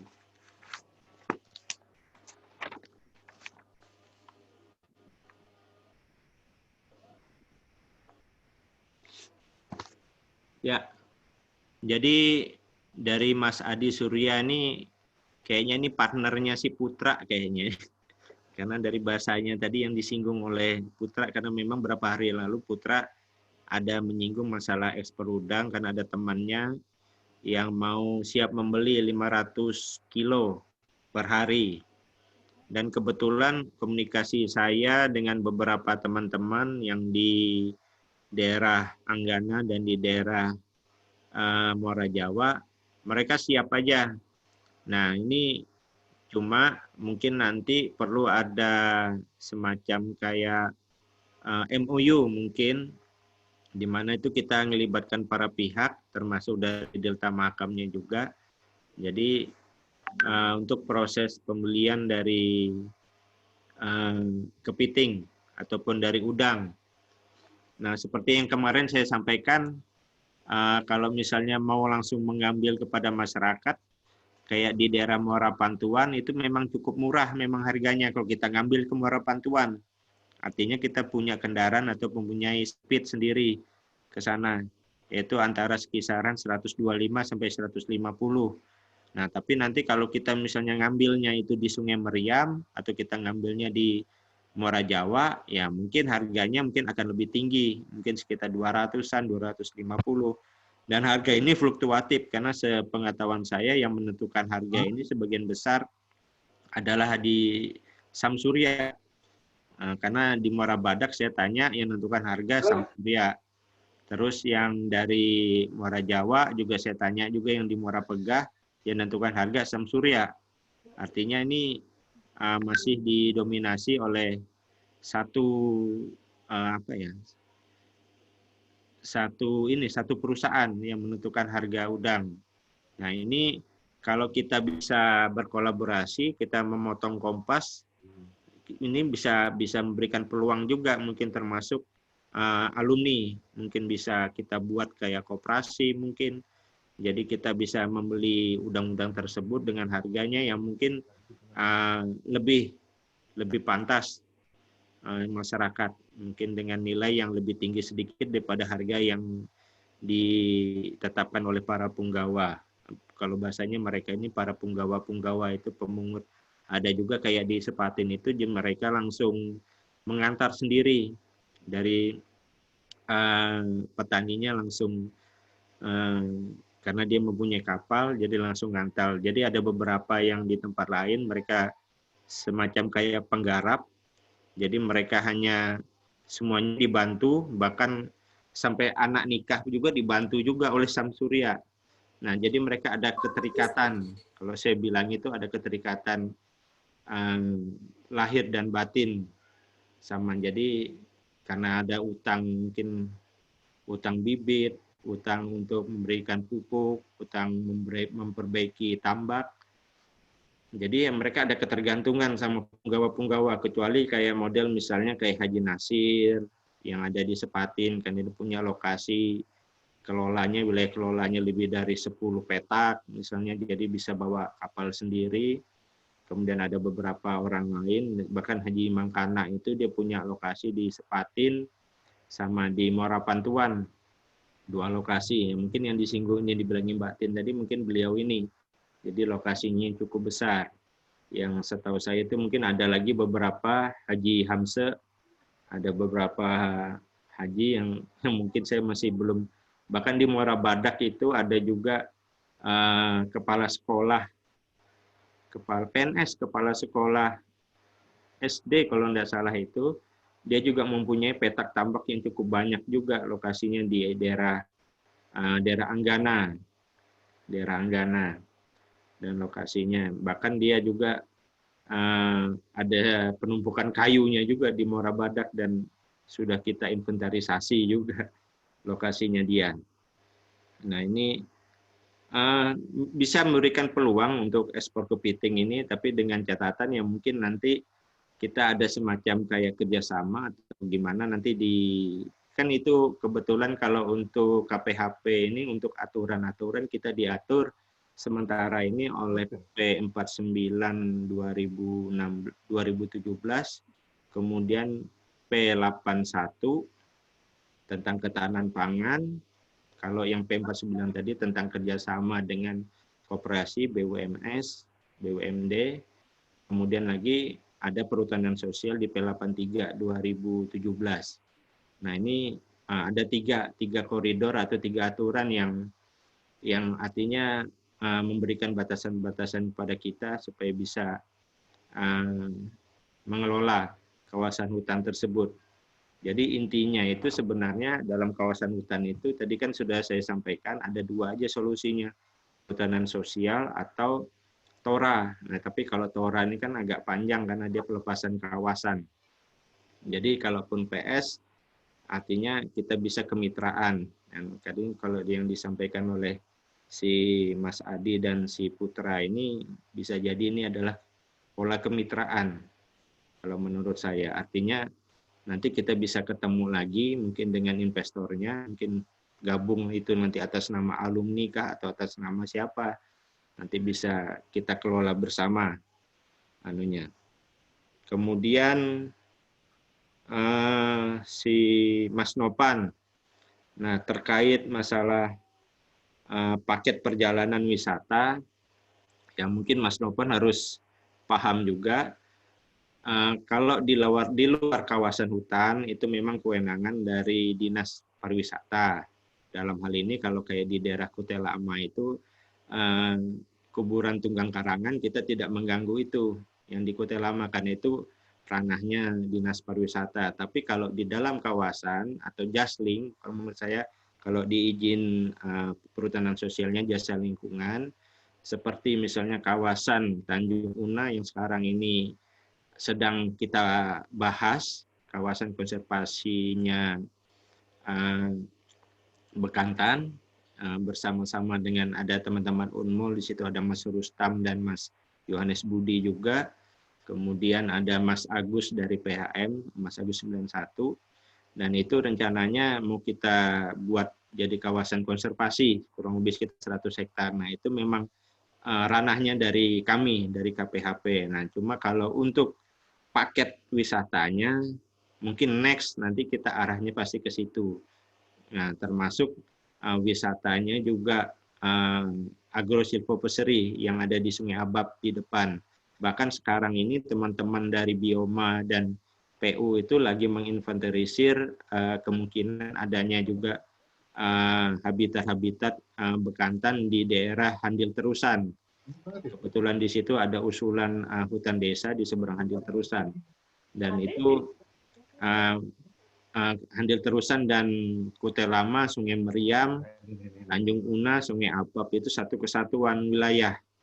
Nah, itu bisa kita jadikan nanti ke depannya mungkin satu paket. Nah, ini juga peluang juga mungkin Nopan kah, terus si Mas Gapur kah, siap Bang. Di situ nanti kita susun bersama dan kita kerjasama untuk wisata ke situ nanti. Nah, tenang aja nanti kalau misalnya ada orang lain jadi tanpa ada rekomendasi dari Nopan nanti kan tidak akan kami terima kalau untuk berkunjung ke daerah kami, kan gampang aja kan gitu Pan. Baik Bang, baik. Terima kasih Bang. Tapi itu ke depan next. Nah itu ke depannya karena itu potensial. Jadi kawasannya Kutai Lama, seberangnya Tanjung Una, bisa melihat Bekantan. Di situ ada satu komunitas Bekantan di situ, satu keluarga. Karena Bekantan kan hidupnya berkeluarga, berkelompok. Kemudian di nyebrangnya lagi dengan kapal. Jadi Nopan tinggal modal bawa kapal aja, Pan. Kelotok gitu satu, Pan. Jadi nanti tinggal bawa sepeda, Pan. Bersepeda kita di Pan, di keliling sawah, Pan. Lumayan 100 hektar kita keliling bersepeda, berkeringat juga, Pan. Siap. Nah itu sebenarnya potensi. Nah kalau untuk fotografi, ya mungkin Nopan bisa lihatlah di Facebook saya lah, pemandangan di kawasan padi, kawasan anunya di situ, daerah Delta Makam ya, lumayan menjanjikan lah. Dan itu sangat-sangat alami kalau menurut saya. Nah kemudian tadi juga secara tidak langsung mungkin Pak Nana tadi sudah terjawab mungkin terkait dengan kontribusi dari alumni. Ya alhamdulillah Pak Nana ini sama dengan Bang Gus Silvar juga ketua IKA, satu IKA Pautan, satu IKA Pertanian Unmul. Jadi kebetulan di Delta Makam ini program dari Argo Silvopeseri ini melibatkan pertanian, kehutanan, dan perikanan. Jadi kurang satu lagi nih ketua IKA Perikanan, Fakultas Perikanan ini belum diundang sama Mas Wi. Nanti kita duduk bersama. Jadi gimana anunya untuk investor dari mengundang investor ataupun misalnya ada teman-teman alumni yang memang bermodal besar dan melihat IKA Unmul yang undang nih Pak Isran nih. Nah langsung Pak Isran lagi kan, siap aja kita kan. Apalagi ini Pak Nana tahu sendiri juga kan memang kalau untuk daerah Sungai Abab ini sudah kami jauh-jauh hari sudah kita ajukan proposal ke gubernuran dan tim staf ahli gubernur juga untuk bisa dijadikan salah satu sumber ketahanan pangan pasca COVID. Nah, kebetulan dengan mekanisme ya tentunya nanti hasil padinya nanti bisa dibeli oleh Kabupaten Kutai Kartanegara dengan harga standar, terus nanti padi-padi tersebut nanti dibagikan kepada masyarakat yang memerlukan pasca COVID ini yang pastinya sangat-sangat membutuhkan. Nah ini sebenarnya juga peluang juga dan tentunya juga tugas kami di KPAP Delta Makam ada melegalkan. Jadi jangan sampai ada terjadi pembiaran selama ini. Kalau menurut saya masih terjadi pembiaran dan mudah-mudahan tahun ini bisa terrealisasi dan ini sudah dalam proses untuk daerah Sungai Abab ini dalam tahapan memperoleh SK surat dari kepala desanya, dari kepala desa Kutai Lama. Dan itu sebagai dasar untuk pengajuan SK Perhutanan Sosial di kementerian. Ya, polanya adalah pola HKM, hutan kemasyarakatan. Dan mudah-mudahan ini bisa ya bersama-sama kita, karena terus terang aja kalau Delta Makam sendiri yang bergerak akan tidak bisa bergerak kecuali dibantu oleh para pihak dalam ini, terutama dari pemerintah Provinsi Kalimantan Timur, dari mitra kehutanan dan mitra-mitra pembangunan. Nah, tadi terkait pertanyaan berikutnya dari Mas Gunawan Wibisono. Nah, ini dari Mas Gunawan ini, apakah PS sudah masuk ke dalam rencana desa? Kalau menurut saya sudah masuk dalam rencana desa secara tidak langsung. Ya mungkin nanti bisa Pak Saruni mungkin bisa membantu menjawab ini karena beliau yang langsung ikut kemarin itu dalam musrem desa, ada beberapa desa. Kebetulan saya belum bisa bicara banyak mengenai PS masuk rencana desa, tapi pikiran saya kalau desa sudah mengundang KPHP dalam musrendes, musyawarah desa, artinya itu sudah masuk. Karena pasti ada di situ ada beberapa KTH di binaan-binaan di desa-desa seperti ya sambil contoh di Muara Badak Ulu, daerah Saliki, di Desa Selopalai. Yang kemarin yang kami diundang, kemudian juga di Handil Terusan, Kute Lama, Muara Pantuan, Sepatin, Muara Pegah, Desa Muara Kembang. Dan itu hampir semua desa yang berada di dalam kawasan Musrem Desnya juga kami diundang juga. Diundang dalam kegiatan ini. Kemudian ini terakhir pertanyaan dari Pak Imam Kuncoro tentang komoditi apa yang dihasilkan Delta Mahakam. Memang kalau secara globalnya, kalau Delta Mahakam ini adalah penghasil udang, kepiting, rumput laut. Dan kalau kita lihatin dari Dinas Perikanan, ini termasuk komoditi yang paling diunggulkan untuk Provinsi Kalimantan Timur.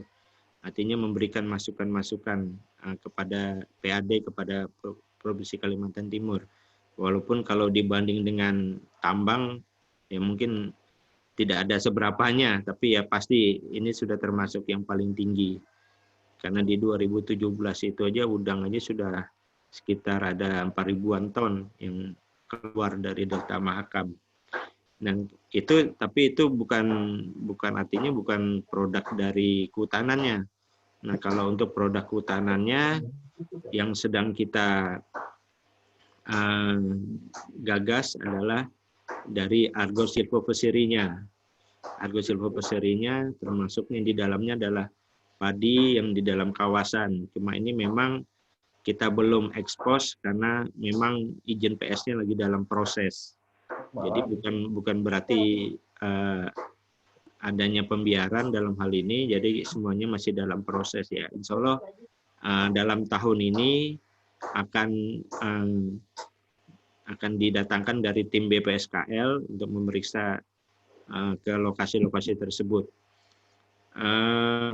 Kalau harapannya saya yang ke depan ini produk-produknya yang tadi sudah saya sampaikan, yang pertama tadi ke depan itu adalah padi, kemudian mungkin dari kayu-kayuannya, kemudian dari hasil hutan non kayu, kelulutnya, kemudian dari ada beberapa mungkin nanti ada serewangi, hasil dari nilam, dari minyak atsiri yang mungkin bisa dihasilkan. Karena teman-teman dari PU sudah mencoba di Muara Pegah untuk menanam kelulut, untuk mengembangkan kelulut, dan alhamdulillah ada 2 atau 3 stup yang sudah dibuat di sana, dan sementara ini hasilnya bagus dan tidak ada, maksudnya tidak ada kegagalan, belum ada dilihat kegagalan, dan mudah-mudahan itu bisa saya kembangkan di seluruh kawasan Delta Mahakam. Dan kemarin juga saya sampaikan ke beberapa masyarakat di sana, dan bahkan ada masyarakat di Kute Lama itu ada yang sudah memesan serewangi. Kebetulan serewangi yang terdekat yang penghasilnya yang cukup bagus itu di L3 yang binaannya Kikadin. Nah, itu sudah saya share ke mereka supaya bisa mengambil bibit sama mereka. Ya, mungkin itu aja dulu Mas Wi.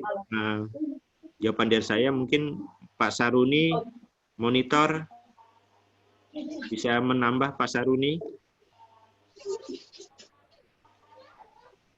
Silakan Pak Saruni jika ada yang ingin ditambahkan. Ya. Terima kasih. Ada suaranya muncul? Ada. Oke, terima kasih. Assalamualaikum warahmatullahi wabarakatuh. Waalaikumsalam warahmatullahi wabarakatuh. Mungkin menambahkan aja ini tadi Pak Beni udah cukup jelas sudah punya program-program dan juga progres yang telah dilaksanakan di Delta Mahakam. Mungkin hanya sedikit menambahkan, seperti misalnya tadi pertanyaan, apakah sudah ada perhutanan sosial masuk ke perjalanan desa. Nah, ini memang juga jadi salah satu program di KPHP Delta Mahakam ya Pak Beni ya, bahwa dengan seiring sejalan dengan kita melaksanakan sosialisasi terus-menerus, baik terhadap para aparat-aparat, para punggawa, sampai ke penjaga tambak bahkan, itu kan selalu kita menerapkan agar mereka bertambak mengikuti aturan main perhutanan sosial atau skema lainnya kalau ada nanti Itu PM49 Pak Beni kerjasama. Tapi sementara ini memang kita angkat dulu perhutanan sosial sebagai salah satu solusi yang sangat jitu saat ini. Dan itu juga akhirnya sampai di setiap dalam ada forum-forum yang dilaksanakan oleh desa, mereka pun sudah membicarakan dan juga mengusulkan dalam musrenbang, namanya musrenbang tingkat desa sampai tingkat kecamatan untuk kegiatan-kegiatan perhutanan sosial ini.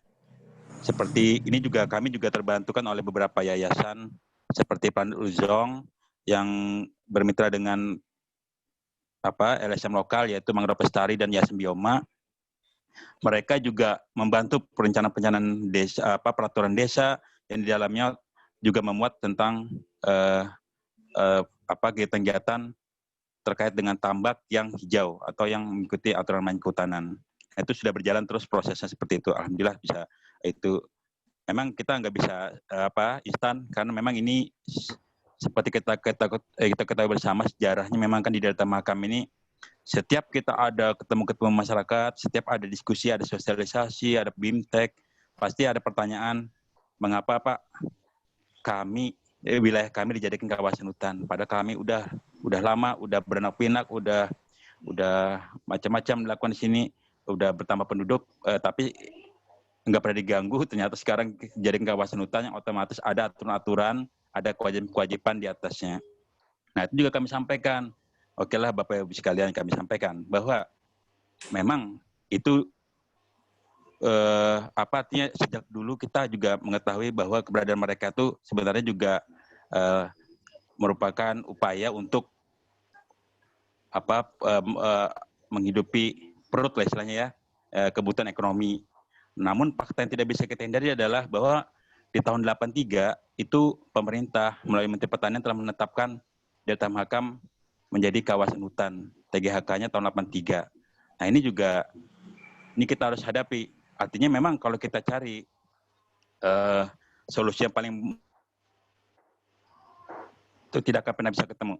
Nah, namun dengan pendekatan termasuk dibantu oleh para pihak seperti Bu Dr. Tin juga itu sering bantu, itu kami dibantu. Mau nggak mau memang kita harus mencari solusi yang win-win solution sifatnya. Artinya paling tidak mendekatin titik puas itu. Nah, makanya masyarakat kita sampaikan perhutanan sosial kan menjadi solusi ini. Kenapa? Karena apa? Karena walaupun tidak mengakui hak kepemilikan, namun hak pengelolaan bisa sampai 25 tahun, sampai 20 tahun dan 35 tahun dan bisa terus diperpanjang apabila tetap mengikuti aturan main. Nah, ini terus kita sampaikan. Dan alhamdulillah ya Pak Benia ini juga masyarakat mulai memahami. Punggawa pun juga setiap kita berkomunikasi, termasuk Pak Beni kemarin ketemu Haji Mangkana Pak ya, itu beliau pasti akan mengulang lagi tuh Pak Beni. Beliau sangat komitmen terhadap tambak peduli lingkungan, itu istilah beliau itu.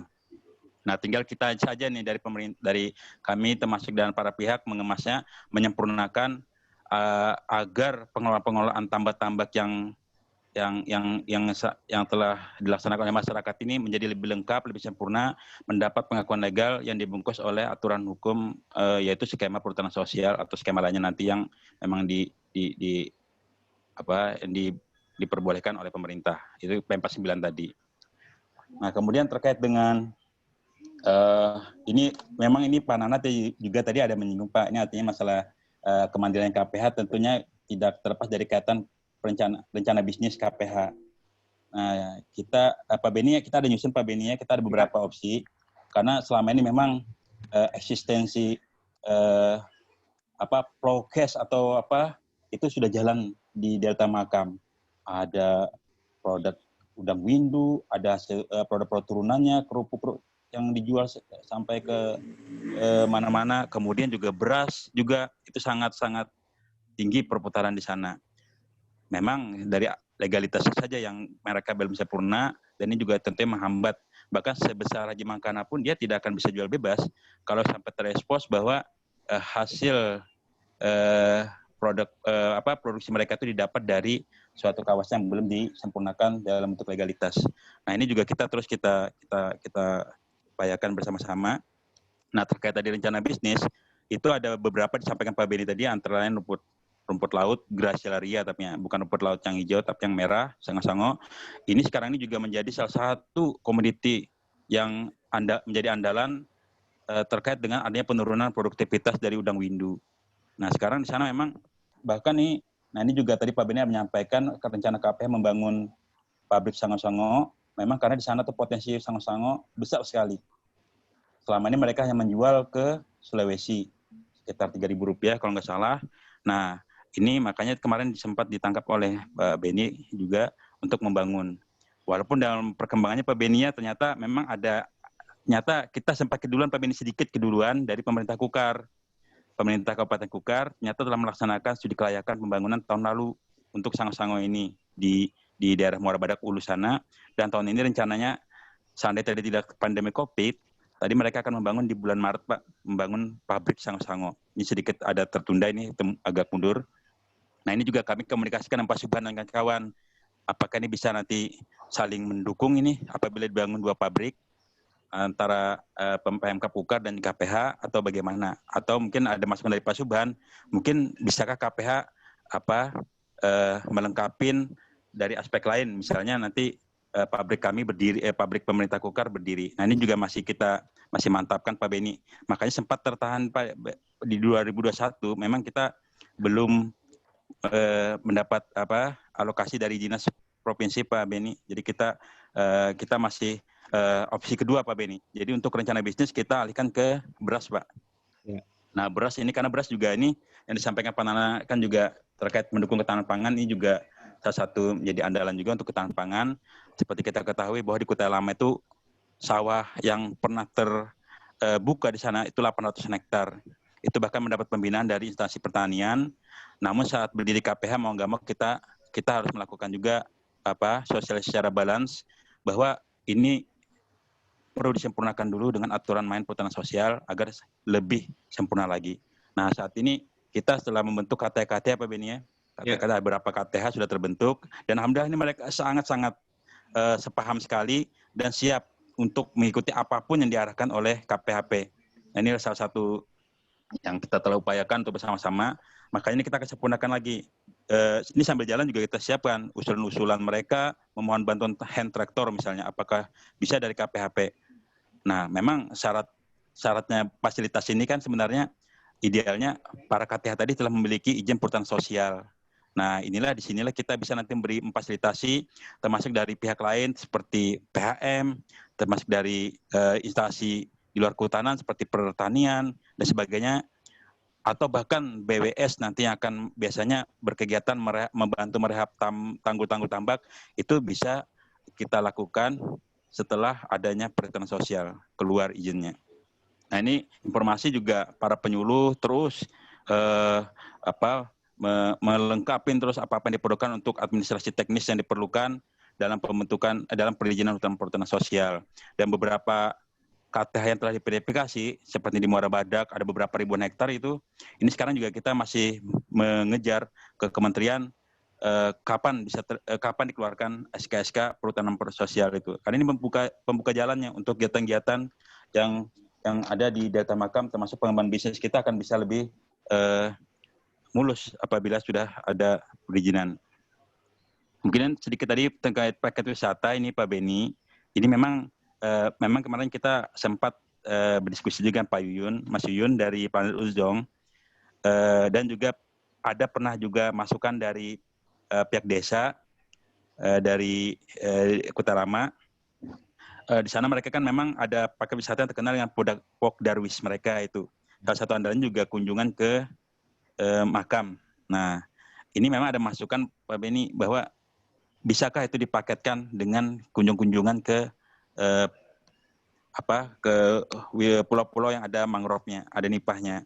Nah, itu memang ya sempat saya kemarin bagus saja, cukup bagus kalau kita jangan pakai wisata, karena ini menjadi satu paket yang bertambah menunya dan juga akan bisa menambah lagi Pak omset untuk masyarakat maupun efek-efek yang akan diterima oleh masyarakat seperti yang penyewa perahu misalnya atau dan sebagainya. Ini pernah kita lakukan Pak Beni. Waktu tahun lalu saya ikutin waktu itu acara kami International Mangrove Day. Nah, itu kami naik kapal pesut wisata, kapal bentong itu. Nah, kita keliling tuh Pak Beni. Kami keliling pulau yang Abab itu kita kelilingin juga. Nah kemudian terakhirnya pulangnya kita singgah ke makam. Nah di situ itu ada sambutan tarian, ada UKM juga berjualan, kemudian dibawa ke makam sambil juga melaksanakan sholat di masjid situ. Nah, ini mungkin jadi salah satu paket wisata yang bagus juga. Apalagi nanti tambah lagi katanya nanti kan ada, ini masih proses nih untuk koridor wisata Bekantan. Nah ini salah satu juga paket yang bisa jadikan andalan lagi untuk mengkompletkan wisata ziarah tadi dan wisata alamnya. Mungkin itu informasinya Pak Beni bisa dapat sampaikan ini untuk tambahan ini. Makasih Pak. Itu kembali Pak Dwi, Mas Dwi. Terima kasih Pak Ahmad Saroni. Sama-sama. Gimana dari peserta yang lain? Apakah cukup? Masih ada yang ditanggapin? Cukup aja sudah kali ya. Dasar ya soalnya. Nanti kita akan lanjut. Kering liur. Insya Allah 2 minggu lagi kita akan. Nggak ada breaknya nih. Ada kumpas tuntas lagi untuk KPH di kawasan lain. Di Mahakamulu ada alumni kita juga. Dan di yang ada 6 alumni kepala KPH. Alumni ya, dan KPH Lindung ya, yang di yang di paling Batu ujung Rock. ya. Batu Rock. Nah, kita nanti akan kaji apakah termasuk ketika pengurusan izin perhutanan sosial itu apakah alumni bisa masuk berperan di situ kan? Jadi sebagai bagian kegiatan alumni juga untuk menjadi bapak angkat atau apa untuk penyaluran produk-produk dari masyarakat atau alumni gabung dengan kelompok tani tadi. Bisa. Nah itu. Demikian saya rasa Pak Nana masih mau bicara Pak? Cukup Pak ya? Oh ya. Mas. Terima kasih Dinda, udah bagus tuh jawabannya. Jadi Mas Dwi, kayaknya kita udah siap-siap tuh Mas Dwi, ya kan? Iya. Kalau mau peran sudah ada peluang gitu loh, ya kan? Iya. Nah tinggal nanti gimana Dinda aja yang Beni ya, yang karena ada pertanian gitu kan, ada kehutanan gitu ya. Nah bolehlah nanti kita duduk-duduk kapan-kapan gitu kan?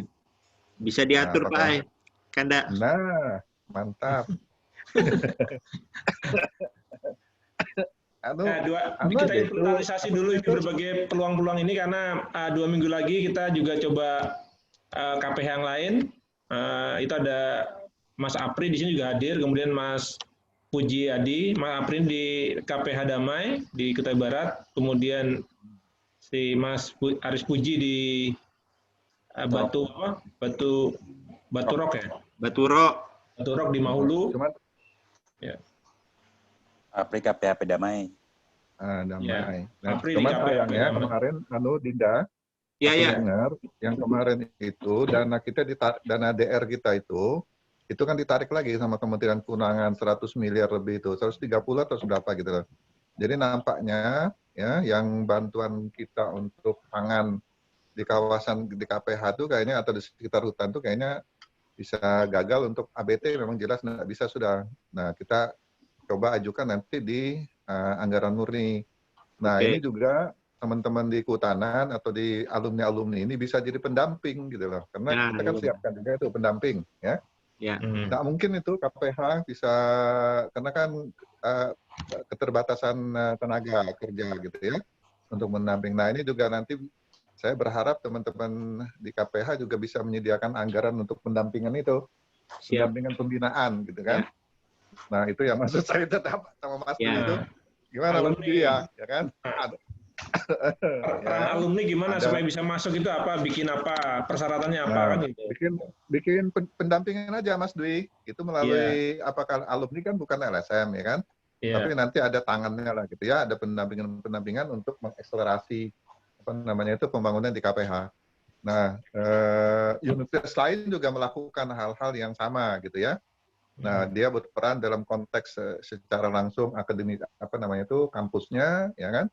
Nah, alumni juga berperan di seperti vendor-vendor begitu gitu ya. Nah, kita ini belum kompak sebenarnya alumni kita ini gitu. Saya berharap tuh kita ini bisa menyatu. Kalau di luar kan sudah nggak ada batasan lagi tuh, alumni pertanian kah, apakah, pokoknya semua alumni lah gitu ya. Nah, jadi di mana kita bisa berperan, nah itulah. Nah, itu kita berharapnya begitu gitu loh. Kode Zoom kita aja Mula Warman tetap, jadi bukan Pautan. Oh, Ya, keren. Pak Nana, Kanda, Iman, Ya, Mas ini. Dwi, ini kan kebetulan kan di KPHP ini kan kita ada program operasional KPH. Nah, ini kan program yang memang kita bisa masuk dari segala macam lini lah. Dan saya rasa pendampingan ini bisa kita masukkan di sini, Kanda, di operasional KPH. Dan kebetulan ini Pak Sarun ini kan Kepala Sesi Perencanaan. Dan mudah-mudahan bisa dimasukkan ini di 2021 ini. Dan kalau bisa dimasukkan, bisa jalan ini untuk pendampingan untuk alumni. Kan bisa Ya, juga Itu masuk maksudku di itu, gitu kan? kegiatan di sosialisasi di bidang pertanian ataupun bidang kehutanan. Dan saya rasa kan di alumni-alumni kan banyak yang expert di bidang perhutanan sosial ada, terus yang expert di bidang pertanian, teknologi pertanian yang baru dan terbarukan ini kan banyak juga nih anunya. Kawan-kawan dari Panana nih Iya. bisa masuk. Jadi maksudku itu yang itu kan LSM itu kan juga banyak dari luar gitu loh ya. Ya, Kenapa enggak kita libatkan aja teman-teman yang alumni yang sudah apa namanya itu yang sudah punya ada ownership-nya gitu loh, ya kan? Alumni ini kan punya ownership terhadap daerah. Kalau orang lain kan cuma cari ya maaf aja lah ya. Cuman ya, nanti setelah selesai dia kabur gitu kan. Bukan kabur sih, maksud saya itu nggak ada lagi di sini kan susah manggilnya kan. Kalau alumni kan tanggung jawabnya kan jelas gitu kan. Itu aja kira-kira mudah-mudahan ini bisa dilibatkan. Makanya di dalam konsepku di Dinda kemarin itu ya, di skemaku itu, di skema bantuan itu yang kita sudah rapatkan dengan semua KPH itu ya, itu kan ada itu pendampingan gitu ya.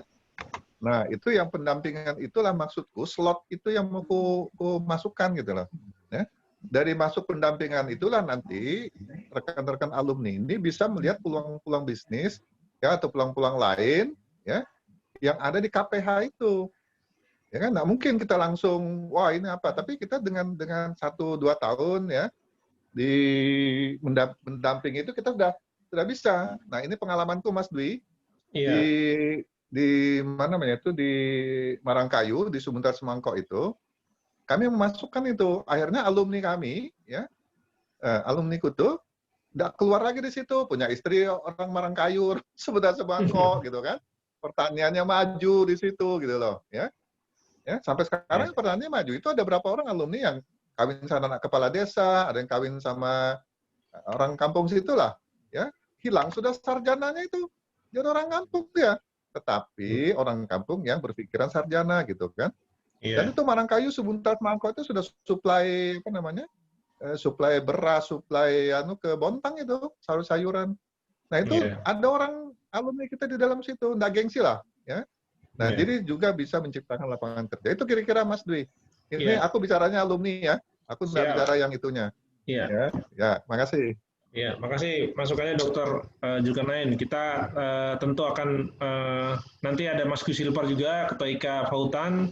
Mungkin kita juga ini bagian awal daripada kita kembali juga ke menyatukan teman-teman alumni Unmul semuanya, karena bagaimanapun Unmul juga pola ilmiah pokoknya kan pada hutan tropika humida. Jadi semuanya harus berpijak kepada hutan tropika humida, dan sebenarnya Fautan itu harusnya menjadi salah satu leadernya juga gitu kan, dan didukung. Ada ekonomi di situ kan, kita tadi berudang, perlu bisnis dan sebagainya, ada perikanan, ada peternakan, bahkan nanti di KPH yang lain mungkin ada hubungan dengan perkebunan dan sebagainya. Jadi nah ini yang kita harus padukan nanti. Saya rasa demikian. Dari Mas Gus Silpar masih ada pesan-pesan Mas? Oh sudah keluar ya. Terima kasih atas perhatiannya semua. Kita akan insya Allah akan bertemu kembali pada Zoom meeting seri ke-6 2 minggu yang akan datang.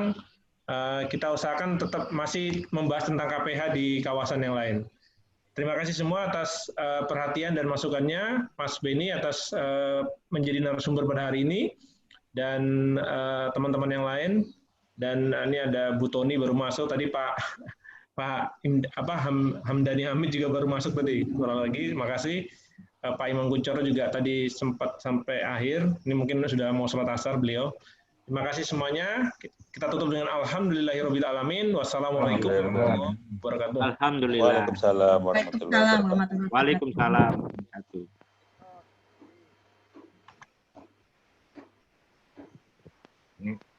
Ton? Tony udah keluar. Itu Mas Bobi juga di kebun tuh, perkebunan tuh Mas Bobi tuh. Sibuk terus dia tadi. Ya. Tony apa kabar, Ton? Mbak Tony dipanggil Pak Dokter. Ya kan anak, ya apa kabar? Baik. Lama kan ngeliatin Tony ini, nah. Ah iya, aku lihat dari jauh aja. Oh gitu kan. Salam Judi ya, Ton. Iya, terima kasih. Ya, sehat terus kan anak. Ya, amin. Alhamdulillah. Ya, Mas Budi, Dinda. Assalamualaikum. Salam, betul. Makasih Mas. Salam.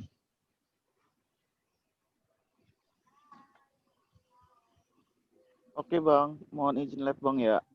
Iya, makasih.